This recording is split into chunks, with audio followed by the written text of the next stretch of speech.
उपनिवेशवाद का मतलब क्या होता है? उपनिवेशवाद क्या है? बड़े देश छोटे देश पर कब्जा करके अपना क्या निभाना? वर्चस्व निभाना। क्लियर? इसको कहते हैं उपनिवेश। अब वहां को जो भाषा है उसको खत्म कर देना, वहां के व्यक्ति को हिंसा के रूप में खत्म कर देना और अपने भागीदारी और अपने जिम्मेदारी दिखाना, उससे मुझे कोई मतलब नहीं है। उपनिवेश या उपनिवेशवाद दोनों सेम है। इसका विरोध या विरोध कौन करता है? फिर से इस आंदोलन को समझे एक बार और अच्छे से। हुआ आंदोलन से आपने क्या समझते हैं? यह एक बौद्ध धर्म से प्रभावित क्रांतिकारी एवं उपनिवेशवाद या उपनिवेश विरोधी आंदोलन है। यह आंदोलन, एक लाइन इसमें और जोड़ेंगे, यह आंदोलन 1939 ईस्वी में शुरू, क्लियर? आपको 2 मार्क्स मिलेगा, शुरू हुई थी। अब यह आंदोलन के विस्तार कहाँ हुआ वो आप जानेंगे। अगर आपको ये याद है तो ठीक है, नहीं तो आपका यह एकदम किताब का सेम भाषा हम उतारे हैं।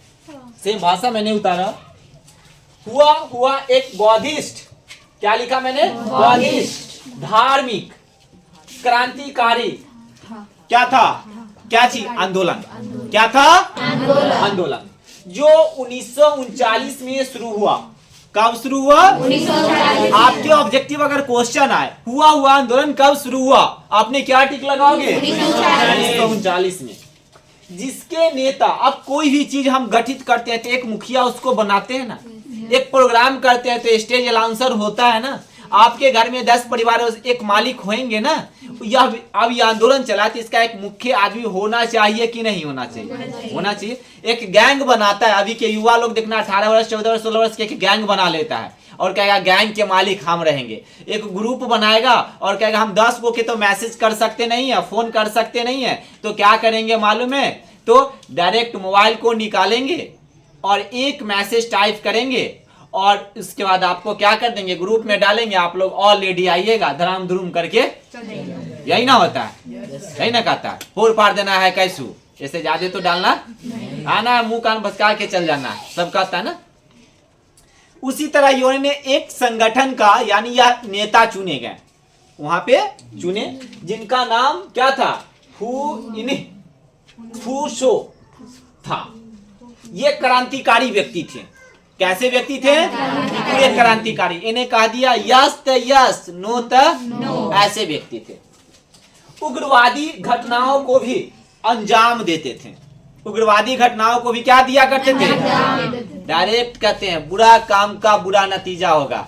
याद रखना, तुम जितना तबाह करना है कर लो, जिस दिन मेरा दिन आएगा उस दिन तुम्हारा खैर नहीं है। कोई कहा देता है ना कल आने वाला दिन मेरा है, डायरेक्ट बोलता है, याद रख लेना। तो कहता यार चलो ना अभी पहले दिखाओ ना, कल वाला छोड़ दो, अभी जो दिन है उसको मनिया से कुछ ऊंचा कर चल जाओ, कल ले आना हम मिल लेंगे। इन्हें उग्रवादियों घटनाओं को भी अंजाम दिया करते थे, जिसके आत्मदाह तक भी शामिल होता था। इसका इनके जितने भी योग्य व्यक्ति कहो या जो भी व्यक्ति कहो, इनके समर्थक कहो, ये जो करने के लिए तैयार होते थे उसमें वो लोग भी क्या हो जाता था? तैयार हो जाता था, है ना? ये भी क्लियर। लेकिन इसमें 2 चीज याद रखिएगा हमेशा। हुआ आंदोलन शुरू हुआ तो आपने क्या बोलेगा? 1939 में। दूसरे बात बोलेंगे यह हुआ आंदोलन के नेता चुने गए थे क्या, तो क्या बोलेंगे? और यह कैसा आंदोलन था? तो क्रांतिकारी। कैसा आंदोलन था? क्रांतिकारी आंदोलन था। हमेशा याद रखिएगा, क्रांतिकारी धार्मिक आंदोलन था। क्लियर? अब मैंने लिखा यह आंदोलन हुआ क्या? वियतनामा में। कहाँ से शुरू हुआ? वियतनामा में। वियतनामा क्या है मन में आएगा तो यह एक देश, बुआ ठीक से बैठो, वियतनामा एक क्या है? देश है। भारत एक क्या है? देश है ना। वैसे वियतनामा एक क्या है? देश है। कभी भी अगर कोई आपसे अगर पूछे यह आंदोलन कहाँ से शुरू हुई थी तो आपने क्या बोलना? वियतनामा देश से शुरू हुई थी। अब कब शुरू हुई थी तो पता है ना आपको? 1939 में हुई थी। कब शुरू हुई थी? 1939। और कहाँ शुरू हुआ तो? वियतनाम में। आप देख लिए यह आंदोलन किस देश के लिए विरोध था? फ्रांस जो देश है ना, फ्रांस देश के विरोध था। क्या था? विरोध था। हम लोग भी किसी ना किसी देश को टारगेट करते होंगे ना।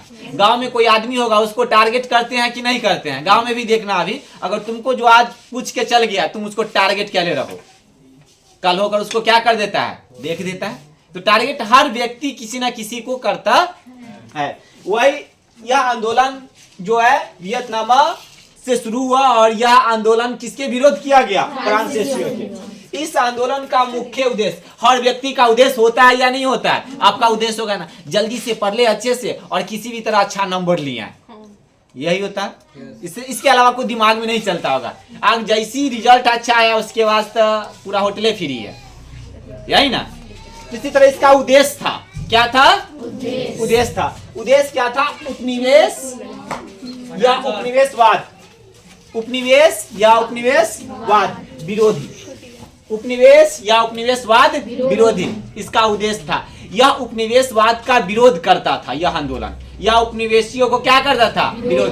क्यों विरोध करता था पता है आपको? उपनिवेश क्या है पहले यह मालूम है आपको? हम एक व्यक्ति को शोषण कर रहे हैं। मैं जिस देश में रहता हूं वह देश के व्यक्ति या यहाँ के जो मेन मुखिया होंगे वो दूसरे देश को क्या कर लेंगे? कब्जा कर लेंगे। उस पर हम क्या करेंगे? अपना जिम्मेदारी दिखाएंगे, कहेंगे मैं हूं, जो मैं कहा वही होगा, दूसरा चीज नहीं होगा, है ना। फिल्म में देखते होंगे एक बार एगो हीरो आता है 50 गो गुंडा को मारकर खत्म कर देता है। हम तो देखते हैं खेसारी वाला ऐसे सटाता है ना, क्या चीज में? कार में, तक कार उड़ जाता है। पता ना उसके पास कितना ताकत है। उन्हें से देखते हैं पवन सिंह छत पर से उड़ते आता है, एक बार ऐसे ला सटाता है तो गुंडा आकाश में उड़ जाता है। लेकिन फिर कल होकर देखते हैं सब गुंडा आता है पवन सिंह को खत्म कर दिया। लेकिन फिर दूसरा का जब पवन सिंह मर गया तो दूसरा फिल्म में पवन सिंह नहीं आना चाहिए, फिर दूसरा फिल्म में वो जिंदा हो जाता है, उसका बेटा आता है। नहीं तो वो नहीं है यहाँ पे। हमारे कहने का मतलब अगर किसी चीज को हम कब्जा किए उस पर वर्चस्व जमाएंगे हमेशा के लिए। किसके लिए? अभी फिलहाल आप देखने हमला हुआ था, क्या चीज में? दो देश के साथ हुआ था ना, यूक्रेन और किसमें हुआ था? ऐसे हुआ था ना दोनों में बहुत हमला। अभी देख रहे हैं विवाद चल रहा है भारत और क्या चीज में? बांग्लादेश में। बांग्लादेश में देख रहे हैं हिंदुओं को क्या कर रहा है? सब सफाई कर रहा है। डेली 2, 4, 5 हजार 10 हजार 1 लाख हिंदुओं को काट दे रहा है डायरेक्ट वहां पे। ऐसा हो रहा है। अगर चाहे भारत चाहे कोई ऐसा देश उस पर कब्जा कर लेगा, कर सकता है। और मैंने कहा मेरा पैसा चलेगा, मेरा भागीदारी चलेगा, मेरा भाषा चलेगा और मेरा ही धर्म चलेगा। तुम्हें ऐसा करना नहीं है। इसी को कहा जाता है उपनिवेश या उपनिवेशवाद। ऐसे करने से तो बहुत दिक्कत होगा ना। देश आजाद है फिर भी हम दूसरे के सहारे क्या कर रहे हैं? जी रहे हैं। तो इससे अच्छा तो एक गांधी जी है जो लाठी के सहारे पूरा देश को क्या करा दिए? आजादी। लेकिन अभी के व्यक्ति को AK-47 मिलता नहीं है, खाली 2 गो पुटिया मिल जाता है तो ऐसे लेकर सेल्फी खिंचाता है, कहता है स्टेटस लगा देंगे। नहीं, प्रखंड या जिला है ना लगाता है सब और कुछ तो नहीं लगाता। अभी के लड़का लोग कहता है देखो। लेकिन गांधी जी से सीखना चाहिए। मुझे एक लाठी के सहारे पूरे देश को क्या करा दिए? आजादी। क्यों? उनके पास क्या था मालूम है? क्योंकि उसके पास समर्थक था। उनके पास क्या था? उनके पास समर्थक ज्यादा था, इसलिए वो किसी को वैल्यू देते नहीं थे। कहते थे मुझे 2 चीज है जिसकी आवश्यकता था, एक समर्थक और मेरे पास उतना दिमाग है, हमें किसी चीज की आवश्यकता नहीं। और हर व्यक्ति को यही चीज चाहिए। अब यहाँ पे कहता है यह आंदोलन कब हुई थी मालूम है? 19वीं सदी में। कब हुई थी? 19वीं सदी में हुआ था। बहुत इंपॉर्टेंट क्वेश्चन है। पहले अगर आपसे पूछा जाए हुआ आंदोलन कहाँ से शुरू हुआ तो क्या बोलेंगे आप? वियतनाम से। कब हुआ? तो 1939 में। और ईस्वी या क्या पूछे तो 19वीं सदी में। कब हुआ था? 19वीं सदी में हुआ था। आप देख लीजिए एक देश है वियतनाम जो है ना, आपको बताते हैं मेकांग डेल्टा इलाके में इस आंदोलन को काफी लोकप्रिय बना लिए। एक गांव है, वो गांव के नाम क्या है? मेकांग डेल्टा इलाके में इस आंदोलन को काफी लोग क्या बन गए? प्रिय, खूब इसको पसंद किया और कहा इस आंदोलन में मैं भी शामिल हूं। आप दिक्कत नहीं लीजिए।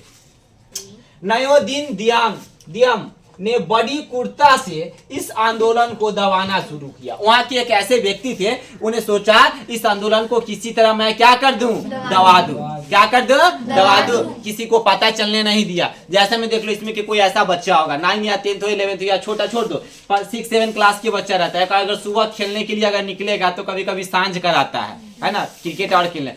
तब उसको मम्मी बोलती है आज पापा आएंगे ना तो याद रखना तुम्हारा शरीर के फेशियल हो जाएगा, है ना। पापा कहेंगे आज दिन भर कहाँ था, लाओ इसको मार कर आज बर्बाद हम कर देते, तो मम्मी उस बात को क्या कर देती है, दबा देती। नहीं आई कहूँ नहीं गया था, तो घरे था। जैसे मैं एग्जाम्पल आयुष को ले लो, उसकी मम्मी बहुत उसको सपोर्ट करती है ना, ये लड़का बहुत अच्छा है, ऐसा नहीं है। जैसे एग्जाम्पल साहिल को ले लो, नहीं तो ऐसा लड़का घूमने वाला, मैंने एक नाम लिया, किसी को कहा नहीं, मैंने एक नाम लिया। तो छोटा बच्चा को कितना दबा देता है किसी बात को, कहेगा ऐसा नहीं। अब जाके बोल दो इसमें कि ये लड़की अच्छी नहीं है, आपकी बेटी ठीक नहीं है, बहुत बदमाश है, तो इसकी मम्मी कहेगी मेरा बेटी जैसा तो गांव में है ये नहीं है, आज तक तो किसी से वो बातें करती नहीं है, वो तो गुलाब जल से दूर की बात है, दूध से धोइल है, डायरेक्ट कह देता है ना, सब कह देता है। तो उसी तरह यह आंदोलन को इन्हें क्या करना देखा, दबा दिया, है ना। तीसरा का एग्जाम्पल और ले सकते हो, अगर किसी को कुछ अगर कहना होगा ना, अगर तुम बोल रहा है ना तो लड़की सबको देखना ऐसे करके हाथ दाब देगा, तुम नहीं ना कहो इस बात को, तो कहेगी नहीं सर नहीं सर कुछ कहना नहीं। उसी तरह यह व्यक्ति ने बात को क्या करना सीखा मालूम है, दबा देना सीखा। लेकिन यह बात दबने वाला है, जो एक बार सोशल मीडिया पर ट्रेंड कर गया, चाहे मुंह से विस्फोट कर गया, वो कभी दबने वाला नहीं है। बर्फ जमाने में बहुत समय लगता है, लेकिन बर्फ को गलाने में समय लगता है क्या, नहीं लगता, याद रखिएगा इस चीज को। अब यहाँ पे क्या कहता है, हनोई नदी से सटे उत्तर क्षेत्र के उत्तरी में कौन देश था, वियतनामा। ध्यान से रखिए, ऑब्जेक्ट में बहुत इंपॉर्टेंट क्वेश्चन है। वियतनामा कहाँ पे है, तो कौन नदी पर, हनोई नदी। हनोई नामक एक नदी है, उससे उत्तरी क्षेत्र में, कौन क्षेत्र में, उत्तरी क्षेत्र में कौन देश है, वियतनामा। और दक्षिणी में भी क्या है, वियतनामा, जो अमेरिकी देश है, अमेरिका उसको समर्पित कर दिया, यानी समर्थित कर दिया, समर्पण कर दिया।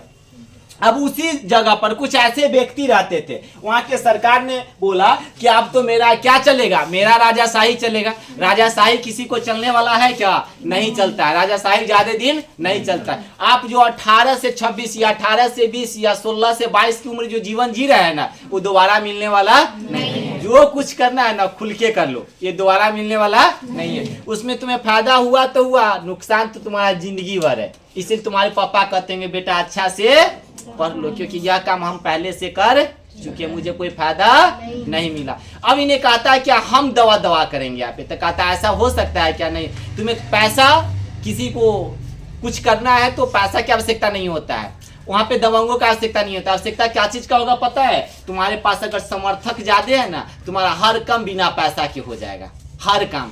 अब यह जो बौद्ध भिक्षुक लोग, बौद्ध धर्म के जो व्यक्ति थे, इनके पास क्या था, समर्थक ज्यादा था। ज्यादा रहने के बाद ये क्या किया, वहां एक धार्मिक वर्ग के भी लोग रहते थे। कौन वर्ग के लोग रहते थे, धार्मिक। तो धर्म जो अच्छे हैं, या कोई भी धर्म हो, या जो धर्म पर चलने वाला व्यक्ति है, वो कभी दब सकते हैं क्या, नहीं। झूठ आप जितना भी बोलो, लेकिन एक दिन न एक दिन आप पकड़ा जाओगे, मालूम है ना।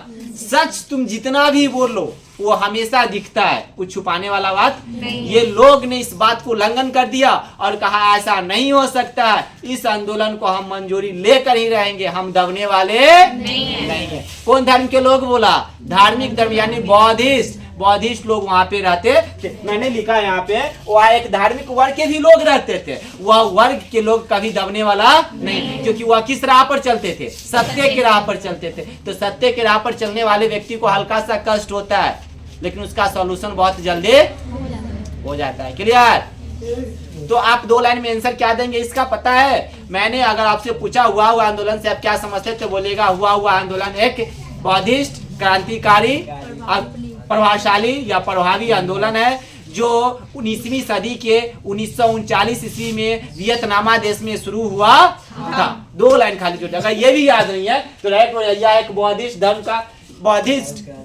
धर्म का क्रांतिकारी क्या था, उपनिवेशवाद विरोधी आंदोलन था, जो 19वीं सदी के 1939 ईस्वी में वियतनामा देश से क्या हुआ था, शुरू हुआ था। उसी देश में यह आंदोलन किया गया था। यह उपनिवेशवाद विरोधी आंदोलन है। कैसा है, जिसमें यह फ्रांसीसियों विरोधी है। फ्रांसीसियों क्या है, यह आंदोलन जो है ना, यह आंदोलन फ्रांसीसियों देश के क्या है, विरोध है। तो अभी आप भी सोचो, हर एक व्यक्ति का एक न एक विरोध रहता है कि नहीं रहता है। आपके घर में भी कोई विरोध करता होगा। आप अगर 2 बहन है ना, तो बहन में भी कभी कभी 2 सेकंड के लिए विरोध बन जाते होंगे, या 2 सेकंड के लिए बात नहीं करते होंगे। भाई भी अगर 3-4 गो रहिएगा ना, तो आप 2 सेकंड में या तो कुछ ना कुछ ऐसा होते, तो विरोध हर सेकंड में लोग बन जाता।